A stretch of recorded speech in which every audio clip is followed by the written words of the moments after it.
बिस्मिल्लाहिर्रहमानिर्रहीम, अस्सलाम वालेकुम। मैं हूं ईसा नकवी और मेरे साथ मौजूद हैं अदील सरफराज। सुनो टीवी के लिए सुप्रीम कोर्ट को कवर करते हैं और जब अदालत में बड़े केसेस आते हैं तो अमूमन मेरे साथ मौजूद होते हैं मेरे चैनल पर जो केस है उसके मामले पर बात करने के लिए। इस वक्त जो सबसे अहम मामला है वो है पंजाब में इलेक्शंस को जो इल्तवा का शिकार किया गया है। सुप्रीम कोर्ट ऑफ पाकिस्तान ने जो पाकिस्तान तहरीक इंसाफ की पटिशन थी उसकी सुनवाई शुरू कर दी है। इलेक्शन कमीशन ऑफ पाकिस्तान के हवाले से, इस फैसले के हवाले से सुप्रीम कोर्ट अपना क्या वर्डिक्ट देती है, इसका ये मामला है जो कि ज़ेर समात है। लेकिन वही अंदाज़े जो हमने लगाए थे, वही जो खदशात मौजूद थे वो आगाज़ में ही सामने आ गए हैं।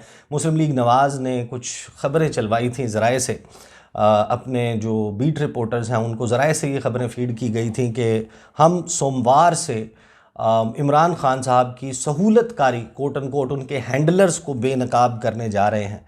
और लगता ये था उस वक्त भी कि ये प्रेशराइज़ करने का, ब्लैकमेल करने का एक तरीका है कि फ़ैसला ऐसा आना चाहिए जो कि मुस्लिम लीग नवाज़ का मौक़िफ़ है कि इलेक्शंस ना हों, उसके फेवर में हो। तो ये कितना कारगर साबित होगा। बेंच फिक्सिंग का इल्ज़ाम एक मरतबा फिर मुस्लिम लीग नवाज़ ने लगाया। मरीम नवाज़ के ट्विटर हैंडल पर जाएँ तो ट्विटर के ऊपर उनकी कुछ मौजूद हैं ट्वीट्स, जो बाकायदा ये एक एफ़र्ट नज़र आता है कि चीफ़ जस्टिस उमर अता बंदयाल को और जो बेंच बनाया गया है उसको प्रेशराइज़ किया जाए। मरीम नवाज़ ट्वीट करती हैं कि जिस मुल्क में इंसाफ के दो मायार हों, फ़ैसले चंद मखसूस लोगों के हाथ में होंगे जिनका वाहिद मकसद इमरान की सहूलतकारी है, तो फिर यही होगा। मैंने बहुत ख़तरनाक चीज़ की निशानदही की थी जिसकी दुरुस्तगी ज़रूरी है। इसी तरीके से उन्होंने एक रीट्वीट किया। मरीम नवाज़ ने पहले ही बेंच फिक्सिंग का बता दिया था। ये बेंच फिक्सिंग की बात कर रहे हैं। पहले तो हम बेंच पे बात कर लेते हैं, फिर इस केस में क्या हुआ, आगे क्या हो सकता है और एक जो फ़ैसला आया जस्टिस मंसूर अली शाह का, वो कैसे इम्पेक्ट कर सकता है। एक वाज़ेह तकसीम है जजेस की, क्या वाकई बाकायदा दो धड़े जो हैं वो बन गए हैं और अब वो सियासी लड़ाई जो सियासत के मैदान में हो रही थी वो सुप्रीम कोर्ट में भी पहुँच गई है। अदील सरफराज साहब, वो हम उस दिन बात कर रहे थे, वो हम ख्याल वाली बात भी हुई थी। बेंच बन गया, पहले तो बेंच की कंपोजिशन का बताएं। और मरीम नवाज़ साहिबा जो बात कर रही हैं बेंच फिक्सिंग, ये बेंच फिक्सिंग हुई है? सर, बेंच फिक्सिंग का लफ्ज़ तो हम इस्तेमाल नहीं कर सकते, लेकिन अंदाज़ा ज़रूर था कि यही बेंच बनेगा। एक या दो जज मुख्तलिफ हो सकते हैं, लेकिन तीन या जो मैक्सिमम जो तादाद होती है जजेस की वो उन्हीं पर मुश्तमिल होगी, जिनमें जस्टिस चीफ जस्टिस खुद हैं, जस्टिस मुनीब अख्तर हैं, जस्टिस इजाज़ुल एहसन हैं। लेकिन इसकी भी एक रीज़न है। हमने एक वीडियो में पहले भी ये बात की है कि चीफ जस्टिस ने एक अपने केस की समाअत के दौरान, जो कि गुलाम टोगर केस की समाअत थी, उसमें एक चीज़ वाज़े की थी और उन्होंने पैगाम दिया था मेरी नज़र में इस्टेब्लिशमेंट और हुकूमत को कि वीडियो और ऑडियो लीक्स में वो ब्लैकमेल नहीं होंगे और उसके ज़ेर असर वो नहीं आएंगे और जो वो काम है वो करेंगे। अपने साथ जस्टिस मज़ाहिर नकवी को बिठाकर उन्होंने ये बात कही थी और उसकी एक रीज़न ये थी कि आपको याद है मरीम नवाज़ साहिबा जो आज ट्वीट्स कर रही हैं या पिछले कुछ अरसे से वो ट्वीट्स कर रही हैं, न सिर्फ ट्वीट्स बल्कि जलसों में भी उन फाजिल जजेस की तस्वीर लगाकर उन पर खुल्लम खुला तनकीद कर रही हैं।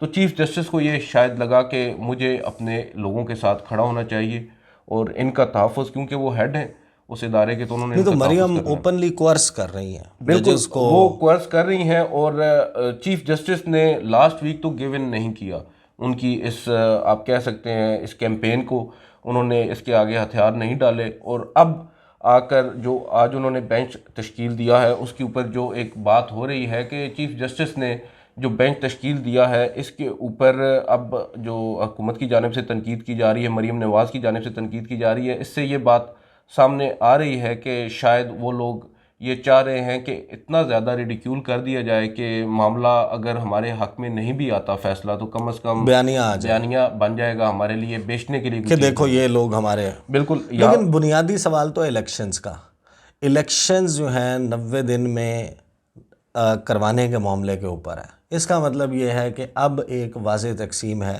कि मुस्लिम लीग नवाज़, उसके हम ख्याल जजेस वो एक तरफ खड़े हैं, उसका हम ख्याल मीडिया एक तरफ खड़ा है, इस्टेब्लिशमेंट खड़ी है और इलेक्शन कमीशन खड़ा है, और इमरान खान के साथ उनके हम ख्याल और उनके मीडिया में उनको दुरुस्त समझने वाले वो खड़े हैं।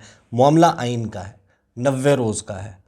ये मैं ठीक रीड कर रहा हूँ सिचुएशन? बिल्कुल, बात तो ऐसे ही है। मैं इसको वो हम ख्याल नून लीग के या हम ख्याल इस्टेब्लिशमेंट के नहीं कहूँगा, मैं तो ये कहूँगा कि पूरी जो इस वक्त रियासत है वो भी तमाम तर एक पेज पे हैं कि एंटी इमरान खान और एंटी इलेक्शंस। यानी ये बात दुरुस्त है ना फिर कि सारे लोग इकट्ठे हो गए इमरान बिल्कुल खान के इकट्ठे हो खिलाफ? गए हैं, और इसकी रीज़न ऑब्वियस सी रीज़न हमें तो नज़र आ रही है कि इलेक्शंस हम नहीं चाहते, और ऑब्वियसली अगर इस मौजूदा सूरत हाल में इलेक्शंस होंगे, बच्चों को पता है कि क्या उसके नताइज होंगे। लेकिन उस सब के बावजूद अब आकर अगर देखें इमरान खान की जो पॉपुलैरिटी है उसको देखते हुए अब इलेक्शंस नहीं हो रहे, ठीक है इस बात को छोड़ देते हैं, आप आ जाए सुप्रीम कोर्ट के ऊपर। सुप्रीम कोर्ट एक बेंच तश्कील देती है। बेंच में कौन कौन है ये 5 लोग? बेंच में है चीफ जस्टिस ऑफ पाकिस्तान हैं उमर अता बंदयाल साहब, उनके साथ हैं जस्टिस इजाजुल एहसन, उनके साथ हैं मुनीब अख्तर, और फिर जस्टिस अमीनुद्दीन खान, और फिर जस्टिस जमाल खान मंदोखेल। अच्छा, इसके हवाले से जो ट्वीट्स सोशल मीडिया के ऊपर हो रही हैं वो अब कह रहे हैं 3-2। अच्छा, वो बुनियादी तौर पे हुआ ये था, अगर थोड़ा सा बैकग्राउंड आपके नाजरीन के लिए हम बता दें कि 9 रुकनी लार्जर बेंच तश्कील दिया था असखुद नोटिस लेकर चीफ जस्टिस ने गुज़िश्ता माह, जब असखुद नोटिस लिया था इंतखाबात में ताख़ीर पर, और 9 रुकनी लार्जर बेंच के ऊपर एतराज़ उठा दिया था PDM की जमातों ने। आपको याद है, आप वहीं थे। और उस एतराज़ वो बुनियादी तौर पर 2 फाजिल जजेस थे, जस्टिस मज़ाहिर नकवी और जस्टिस इजाजुल एहसन, जिनकी तस्वीर मरीम नवाज़ ने जलसे में भी लगाई थी। लेकिन उन्होंने जो एतराज़ उठाया था वो ये था कि ये क्योंकि अपनी राय दे चुके हैं तो इनको अब बेंच से अलग हो जाना चाहिए। वो अलग हो गए, और साथ ही चीफ जस्टिस ने बेंच रिकॉन्स्टिट्यूट कर दिया। जो 9 रुकनी लार्जर बेंच था उसको 5 रुकनी बना दिया, 2 जजेस रिक्यूज़ कर गए और 2 को उन्होंने खुद अलहदा कर दिया। क्या चीफ जस्टिस ये करने के मजाज हैं? बिल्कुल, वो क्योंकि एडमिनिस्ट्रेटिव हेड हैं सुप्रीम कोर्ट के, और जो आप कह सकते हैं जो बेंचेस हैं ये बनाना और इनकी तश्कील जो है ये चीफ जस्टिस का इस्तेहकाक होता है, उनका एडमिनिस्ट्रेटिव राइट तो अब है। ये जो 5 रुकनी बेंच है इसके ऊपर आपको लगता है कि ये जाहिर है कि इसमें आप फैसला गेस कर सकते हैं? सर, इसमें फ़ैसला तो मैं गेस कर सकता हूँ, मैं तुक्का ज़रूर लगा सकता हूँ। वही कम से कम 3 तो श्योर हैं जो अपनी वो राय देंगे, वो मुझे पता है क्या राय देंगे, मेरा अंदाज़ा है। और जस्टिस अमीनुद्दीन खान के बारे में मैं कुछ नहीं कह सकता, और जस्टिस जमाल खान मंदोखेल का भी ऑब्वियस है, वो अपनी क्या राय देंगे।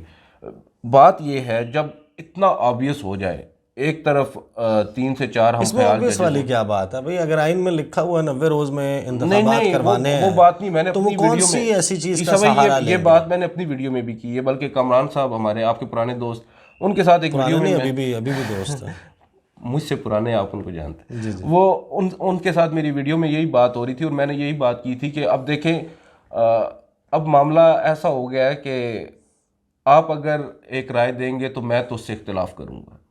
अब ये मामला हो गया ना, एक जज अगर या एक ग्रुप जो है सुप्रीम कोर्ट के जजेस का, वो अगर एक राय देगा, एक पार्टी के अगर लिए वो सॉफ्ट कॉर्नर रखता है, तो दूसरी पार्टी, दूसरे जजेस हैं वो ये कहेंगे कि आप चाहे कानून के मुताबिक कर रहे हैं या इनके मुताबिक, हमने तो आपके खिलाफ चलना है।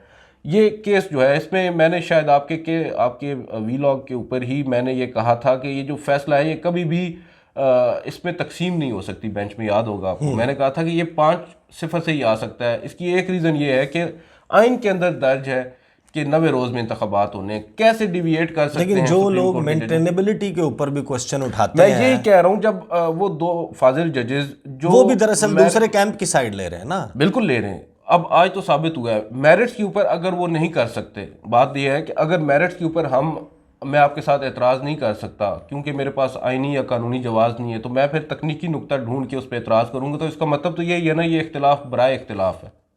सही। तो आज उन्होंने जो अब उसके बाद टाइमिंग देख लें हम, जैसे पहले मैं बैकग्राउंड बता रहा था कि वो बेंच बना, 5 रुकनी बेंच बना, 5 रुकनी बेंच ने जो अज खुद नोटिस में 3 जजेस ने एक राय दी, 2 जजेस ने उसको मुस्तरद कर दिया अज खुद नोटिस की कार्रवाई और जो पिटीशन थी PTI की, और उन 2 जजेस ने जो जस्टिस जमाल खान और जस्टिस मंसूर अली शाह ने अपने उस मुख्तसर नोट में ये भी लिखा कि हम जो पहले वाले 2 जजेस थे जिनको बेंच से अलहदा किया गया था, अतर मिनल्ला और अच्छा, अब यानी इस वाले मामले को हम यहाँ क्लोज करते हैं ना, और यहाँ से अब हम आगाज़ करते हैं जो जस्टिस मंसूर अली शाह का तफसीली फ़ैसला आया है उस दोनों का। लेकिन यहाँ पर जो मामला है वो तो ज़ाहिर है कि लिखा मंसूर अली शाह ने और वो दोनों के बिहाफ पे है, दोनों उससे एग्री करते हैं, एंडोर्स किया उन्होंने।